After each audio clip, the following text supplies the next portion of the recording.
Health is wealth. Welcome to தோலிஸ் health. இன்றைக்கி நம்ம வீடியோவில் பார்க்க போகிற டாபிக் என்ன அப்படின்னு பார்த்தீங்கன்னா கசகசா. கசகசாவில் நிறைய வகைகள் இருந்தால் கூட குறிப்பாக சொல்கிற மாதிரி ஒரு 3 வகைகள் இருக்குங்க. அது என்னெல்லான்னு பார்த்தீங்கன்னா நீல கசகசா, வெள்ளை கசகசா மற்றும் ஓரியண்டல் கசகசா. நீல கசகசா இதை ஐரோப்பியன் கசகசா அப்படின்னு சொல்லுவாங்க. பெரும்பாலும் இது மேற்கத்திய பிரெட் மற்றும் மிட்டாய்களில் கார்னிஷிங்காக பயன்படுத்தப்படுது. வெள்ளை கசகசா இதை இந்தியன் கசகசா அப்படின்னு சொல்கிறாங்க. இதுக்கு ஏசியன் கசகசா அப்படிங்கிற இன்னொரு சிறப்பு பேரும் இருக்குங்க. இதுதான் நம்ம இப்போ பரவலாக பயன்படுத்திட்டு வரக்கூடிய கசகசாங்க. ஓரியண்டல் கசகசா இதை ஓபியம் கசகசா அப்படின்னு சொல்லுவாங்க.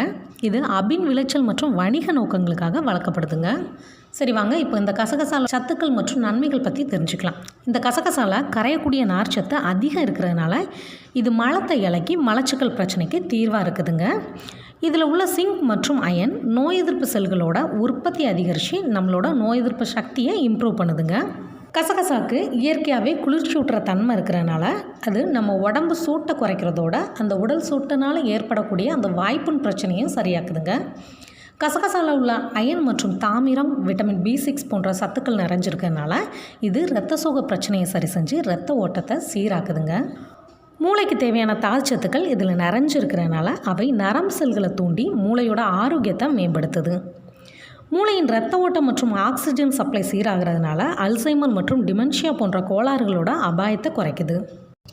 இதில் உள்ள சிங்க் மற்றும் ஆன்டி ஆக்சிடென்ட்கள் கண்ணோட குறைபாடுகளை நீக்கி கண் பார்வைத்திறனை மேம்படுத்துதுங்க. இதில் உள்ள அலர்ச்சி எதிர்ப்பு சத்துக்கள் தோல் வீக்கத்தை குறைக்குது. லினோலிக் அமில குறைபாட்டால் ஏற்படக்கூடிய முகப்பரு, பொடுகு மற்றும் சரும நோய்களுக்கு இது தீர்வு அமைதுங்க. தேவையற்ற செல்களோட வளர்ச்சியை கட்டுப்படுத்தி கேன்சர் அபாயத்திலிருந்து நம்மளை பாதுகாக்குதுங்க. இதில் உள்ள மேங்கனீஸு மைட்டோகாண்ட்ரியாவில் உள்ள ப்ரீ ரேடிக்கல்ஸை அழித்து மைட்டோகாண்ட்ரியாவை பாதுகாக்குதுங்க. சிறுநீரக கற்களால் ஏற்படக்கூடிய ஆபத்தை குறைக்குது.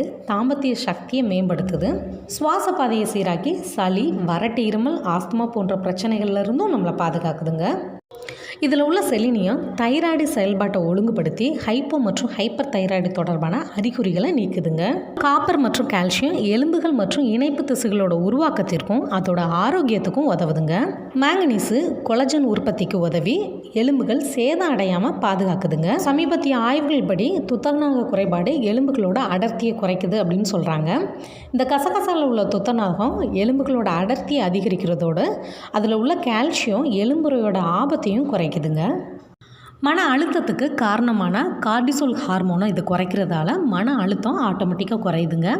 தூக்கத்தை வரவழைக்கிற ஹார்மோனான மெலட்டோனினை அதிகரிக்க செய்கிறதுனால தூக்க பிரச்சனையும் சரியாகுதுங்க. சித்த மருந்துகளில் தூக்கமின்மைக்கு இந்த கசகசாவால் செய்யப்படுற கசகசா பால் மிகச்சிறந்த தீர்வாக சொல்லப்பட்டிருக்குங்க. ஏன்னாடா இந்த சின்ன கசகசாவில் இந்த அளவு மருத்துவ குணங்கள் நிறைஞ்சிருக்கா அப்படின்னு சொல்லி ஆச்சரியப்படுறீங்களா? ஆமாங்க, அந்த அளவு மருத்துவ குணங்கள் நிறைஞ்சது தான் இந்த கசகசா. சேம் டைம் இந்த கசகசாவை கையாளுறப்ப இதில் கவனிக்க வேண்டிய விஷயங்கள் சில இருக்குது. அதை சொல்கிறேன், கவனமாக கேளுங்க. நம்பர் 1, என்னதான் தூக்கமின்மைக்கு மிகச்சிறந்த கைமருந்தாக இந்த கசகசா சொல்லப்பட்டிருந்தா கூட இந்த கசகசாவை அளவுக்கு அதிகமாக எடுத்துக்கிறப்ப அது ஒரு வித மயக்க அல்லது மந்த நிலைமைக்கு கொண்டு செல்லக்கூடிய தன்மை கொண்டதுங்க. சேம் டைம் இதை ரெகுலராக எடுத்துக்கிட்டே இருக்கணும் அப்படிங்கிற அடிக்ட் நிலைமைக்கு கூட தள்ளிடுங்க. அதனால் இந்த கசகசாவை கவனமாக பயன்படுத்துங்க. இந்த செடியோட விதை தான் கசகசா, இந்த செடியிலேருந்து கிடைக்கக்கூடிய பால் தான் அபின். ஸோ பயன்படுத்துறதுல கவனம் கண்டிப்பாக தேவைங்க. நம்பர் 2, கசகசாவை அரைக்கிறது லேசுப்பட்ட காரியம் கிடையாதுங்க. அதை அப்படியே போட்டு தேங்காய் கூடையோ இல்லை வேறு ஏதாவது பதார்த்தங்கள் கூடயோ போட்டு அரைக்கும் போது அந்த கசகசா வந்து சின்னதாக இருக்கனால அது அப்படியே முழுசாக இருக்கும். மிக்சியில் வந்து சீக்கிரத்தில் அரைப்படாது. ஸோ அதை அரைக்கணும்னு நினச்சிங்கன்னா 2 இல்லைனா 3 மணி நேரம் நல்லா ஊற வச்சதுக்கப்புறம் அரைங்க. குயிக்காக அரைக்கணும் அப்படின்னு நினைக்கிறீங்கன்னா வெந்நில ஊற வச்சு அரைக்கிறது வந்து உங்களுக்கு இன்னும் கொஞ்சம் குயிக்காக வேலை முடியும். சப்போஸ் எனக்கு ஊற வைக்கிறதுக்கு டைம் இல்லை அப்படின்னு நினச்சிங்கன்னா இந்த கசகசாவை வானலியில் போட்டு மிதமான தீயில் ஒரு 2 to 3 நிமிஷம் லைட்டாக வறுத்ததுக்கப்புறம் ஆறின உடனே மிக்சியில் போட்டு அரைங்க. அப்போ உங்களுக்கு ஈஸியாக அந்த பவுடர் ஃபார்முக்கு மாறிடும். இந்த 2 முறையுமே ஃபாலோ பண்ணுறதுக்கு முன்னாடி அந்த கசகசாவை நல்லா சுத்தம் செஞ்சதுக்கு அப்புறம் தான் இந்த முறையை ஃபாலோ பண்ணணும். ஏன்னா அந்த கழிவுகளில் தான் ஓபியம் இருக்குது அப்படிங்கிறத கவனத்தில் வச்சுக்கணும். நம்பர் 3, உணவோடு சேர்த்து இதை எடுத்துக்கிறப்ப முற்றிலுமே பாதுகாப்பானதுங்க. சேம் டைம் தனியாகவோ இல்லை தேநீராவோ இல்லை ஊற வச்சோ இல்லை அளவுக்கு அதிகமாகவோ எடுத்துக்கிறது ஒவ்வாமை மற்றும் சில பிரச்சனைகளை ஏற்படுத்துங்க. நம்பர் 4, மருத்துவ பரிசோதனைக்கு செல்கிறப்ப இந்த கசகசா சேர்த்த உணவு பதார்த்தங்களையும் இல்லைன்னா அந்த கசகசாவால் செய்யப்பட்ட பாலோ இல்லை கசகசா தேநீரோ முதலான பானங்கள் எதுவுமே எடுத்துக்காமல் தவிர்த்துக்கிறது ரொம்ப நல்லதுங்க. ஏன்னா அது வந்து வரக்கூடிய ரிசல்ட்டில் சின்ன வேரியேஷனை ஏற்படுத்தக்கூடிய தன்மை கொண்டதுங்க.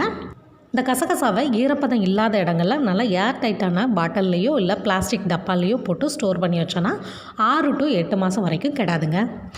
ஏன்னா ஃப்ரெண்ட்ஸ், இந்த வீடியோ உங்களுக்கு பிடிச்சிருக்கும் நான் நம்புகிறேன். இதே மாதிரி இன்னொரு நல்ல வீடியோட நாளைக்கு நான் உங்களை சந்திக்கிறேன். அது வரைக்கும் உங்களிடமிருந்து விடைபெறுவது தோலிஸ் ஹெல்த்திலிருந்து நான் உங்கள் தோழி.